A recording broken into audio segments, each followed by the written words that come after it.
দিনের পর দিন রাস্তায় ঘুরে পণ্য বিক্রি করেও সংসার চালানো কঠিন হয়ে পড়েছে নিয়ামুলের। সরকারি চাকরি থাকলেও বেতন এতটাই কম যে টিকে থাকে যেন প্রতিদিনের যুদ্ধ। বাংলাদেশ পরমাণু শক্তি কমিশনের ইনমাস প্রতিষ্ঠানে কর্মরত নিয়ামুল মোল্লা করেন সরকারি চাকরি, কিন্তু বেতন পান মাত্র ৮,২৫০ টাকা। পেটের তাগিদে সরকার আমাকে ৮,২০০ টাকা বেতন দেয়। এই ৮,২০০ টাকায় আমি 10 দিনের বেশি চলতে পারি না। এই অল্প বেতনের টাকায় সংসার না চলায় সরকারি চাকরির পাশাপাশি অবসর সময়ে বিভিন্ন জায়গায় হকারি করে জীবন নির্বাহ করেন নিয়ামুল। আমি এই হকারি পদটা বেছে নিচ্ছি প্রায় 1.5 মাসের মতন হয়েছে। কিছুই আমার ভালো লাগে না, পরে কি করব, আমি এই হকারি পদটা বেছে নিচ্ছি। এই হকারি টাকা আমি দুপুর 3টা থেকে শুরু করে রাত 11টা পর্যন্ত আমি হকারি করি। এই হকারি করে আমার যতটুকু ইনকাম হয় আমি সেই টাকা দিয়ে বাসার জন্য বাজার করে নিয়ে আসি, আর বাদবাকি কিছু টাকা যদি থাকে সেটা আমি আমার মাকে পাঠাই। 2020 সালে বাংলাদেশ পরমাণু শক্তি কমিশনে 20তম গ্রেডে নিয়োগ পান নিয়ামুল। চাকরির বেতনের টাকায় সংসার চলে মাত্র 10 থেকে 15 দিন। বাকি দিনগুলোতে বাঁচতে হলে তাকে নামতে হয় রাস্তায়। সরকারি চাকরি করেও তাই তাকে হকার পরিচয়ে পরিচিত হতে হয় মানুষের মাঝে। বাকি 20 দিন আমি পরিবার নিয়ে খুবই অভাবের ভিতরে থাকি।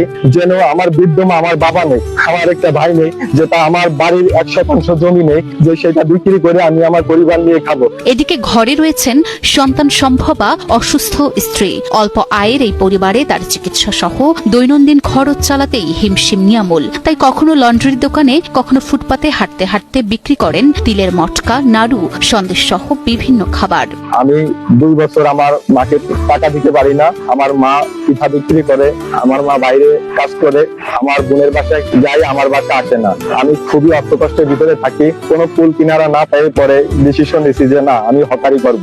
তারপরে আমি হকারি করার পর বেছে নিচ্ছি আমি রাস্তায়, তারপরে দোকানে, বাস স্ট্যান্ডে, হাট বাজারে আমি তিলের মোয়া, কাঁচাগোল্লা, নাড়ু, বাদাম এগুলা বিক্রি করি। আর এইটা দিয়ে যা ইনকাম হয় আমি আমার পরিবার নিয়ে খাই। আরএফএল এসডব্লিউআর পাইপই মাপে যা বলে তাই দেয়। RFL SWR pipe and fittings. এদিকে নিয়ামুলের বাবা না থাকায় বৃদ্ধ মা ও বোনদের জন্য অল্প বয়সে ধরতে হয়েছে সংসারের হাল। বাড়িতে রয়েছে 7 বোন। অভাবের তাড়নায় বৃদ্ধ মাকে যেতে হয়েছে বড় মেয়ের বাড়িতে। সেখানেই তিনি করছেন অন্যের বাড়িতে কাজ। আর যা আয় হয় তার কিছু অংশই পাঠিয়ে দেন ছোট ছেলে নিয়ামুলকে।